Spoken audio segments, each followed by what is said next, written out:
What up YouTube, it's me again with part 2 of my video series, Who is Mystery Babylon, the Mother of Harlots, the Apostate Church spoken of in Revelation chapter 17.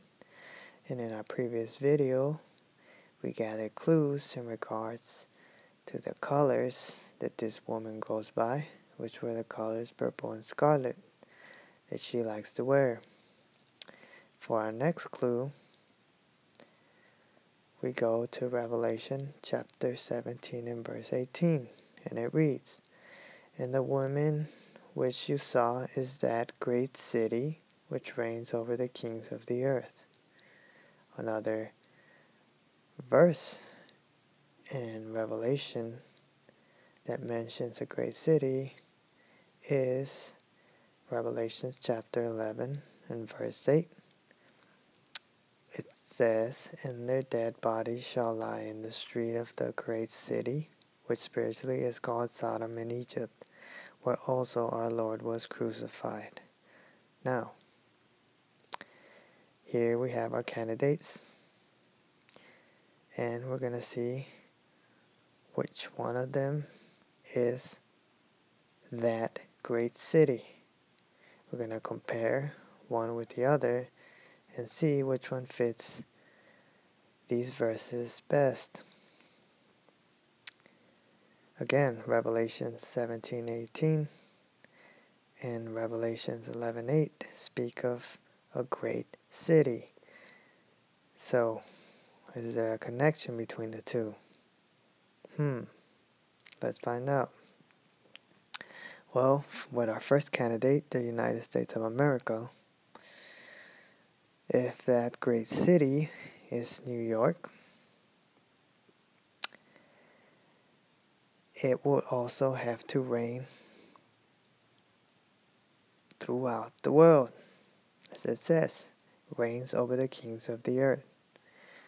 Now keep in mind, this vision is in the future, which means they're for our time, the time we live in now.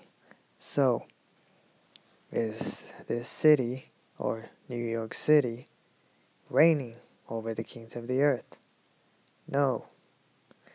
As a matter of fact, the United States is bankrupt and is on the verge of a total economic collapse. So, it cannot fit that description mentioned in Revelation 17 and verse 18. And definitely does not fit the description in Revelation chapter 11 and verse 8. Because it says that the dead bodies of the two witnesses shall lie in the street of that great city. And we know that the dead bodies of the two witnesses will not lie in New York City. Why? Because it tells you which city they lie in that same verse. It says, where our Lord was crucified. And what was that? Jerusalem. So, the dead witnesses will not lie dead in the United States of America. That is just silly. Because our Lord Christ was not crucified there. Now, let's look at Rome.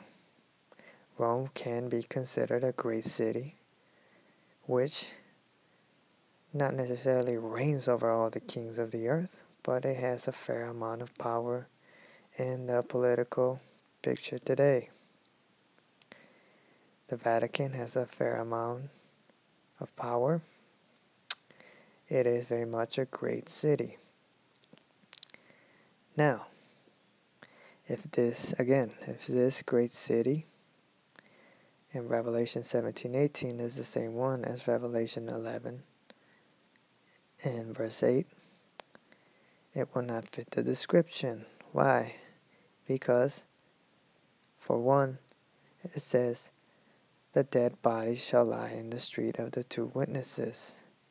And in that same verse, it says it is located where Christ was crucified.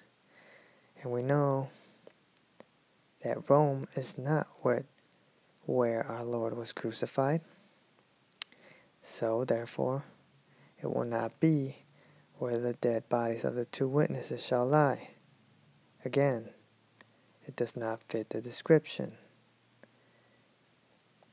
Does it reign over all the kings of the earth? It has a fair amount of power again. It does pull a lot of strings, a few strings, but let's not stop there. It can be taken into serious consideration, but let's look at Jerusalem. Now, we know that Jerusalem can be considered a great city. As a matter of fact, it can be considered a greater city than Rome. History-wise, it is richer in history, and it has a lot more compared to Rome.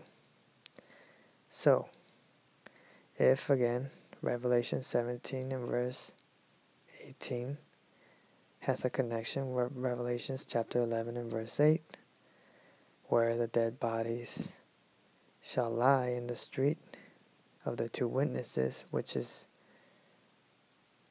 where Christ was crucified, it would fit the description for being Jerusalem. Why? Because that is where Christ was crucified. So, now, let's not ignore our last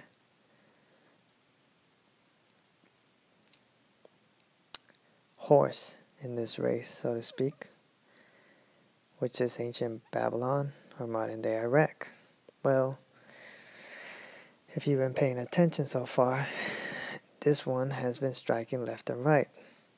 For one, it is nowhere near the power it once had to be considered a great city. It does not reign over anything, much less the kings of the earth today. And that is not the city, again, where our Lord was crucified. So you could just X that one out completely. It used to be in power. It isn't now. And that is not where the dead bodies of the two witnesses shall lie. So that one's out. So is the United States of America. So we have Rome and Jerusalem. Now, Jerusalem was where Christ was crucified. And if the description in Revelation 11:8 clearly is referencing Jerusalem, what about Revelation 17 and 18? Now, just because Rome is more on the spotlight doesn't mean that Jerusalem doesn't have some kind of power behind the scenes. So, we know that is where Christ was crucified, and therefore that is where the two witnesses' dead bodies shall lie in the street. And also note, it is called Sodom and Egypt. Well, Rome could also be called Sodom and Egypt, spiritually speaking. It is very much an apostate church. Likewise, the United States could very well be compared to Sodom and Egypt, spiritually speaking. Just look around. There's all kinds of lawlessness. However, that is not where Christ was crucified, neither was Rome. So, remember, we're trying to trace who is the mother of all religions. So, as you can see, the USA, just because you can trace some of their influences from back in the day to the United States as well as modern day Rome, the Vatican, it does not mean it is the best candidate to fit the description mentioned here. So, as you can see, Jerusalem didn't start so well in the race, but is picking up great momentum. Rome looked like, had the colors, the golden cup, but Jerusalem had those colors first. They are also decked in gold, holding cups and crowns, and They are the originators of those colors, scarlet and purple. And if you were to compare Rome to Jerusalem, history-wise, it is a greater city. As a matter of fact, it's a greater city than the United States and even ancient Babylon, which is modern-day Iraq. Why? Because Jerusalem is very much alive today. It came back to life in 1948, for those of you that don't know. So it's standing the test of time. So, moving on to our next clue. It comes from Revelation, same chapter, 17 and verse 9. It reads, "And here is the mind which has wisdom. The 7 heads are 7 mountains on which the woman sits." Or another reference for 7 mountains could be 7 hills.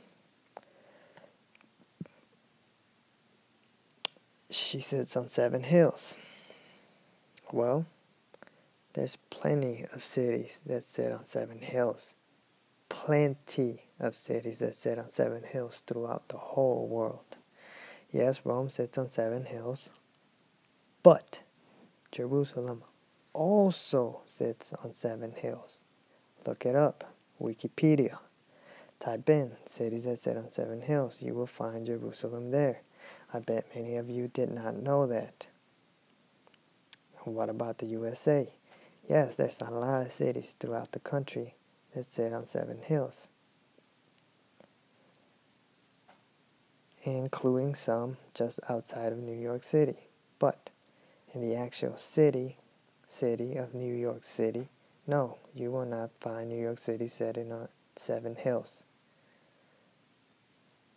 You might find other places outside of it, but then that wouldn't count. We need an accurate description. Rome very much sits on 7 hills. Rome, Vatican. So, but Jerusalem also sits on 7 hills. Modern day Iraq, you will not find anything on modern day Iraq sitting on 7 hills. No city. As a matter of fact, any city from Iraq as it stands today will be sitting 6 feet under. That place is a ruinous heap from all the war that's been going on. So that place is completely looted. Nowhere near the power it once had back during Nebuchadnezzar's time. So, if you were to compare Rome and Jerusalem sitting on 7 hills, again, you got to take into consideration the title, Mother of Harlots, Mother of the Mystery Religions. Jerusalem will be considered the better fit to the title, as it is older than Rome. And Rome got a lot of the stuff from Jerusalem. United States got a lot of the stuff from Rome. But still, doesn't change the fact. New York City does not sit on 7 hills. Look it up. And I'm gonna end part 2 of our video here. And I want to let you guys soak it all in. And then I will move on to my next clue on part 3 of the series. I'll catch you guys in the next video. Ciao.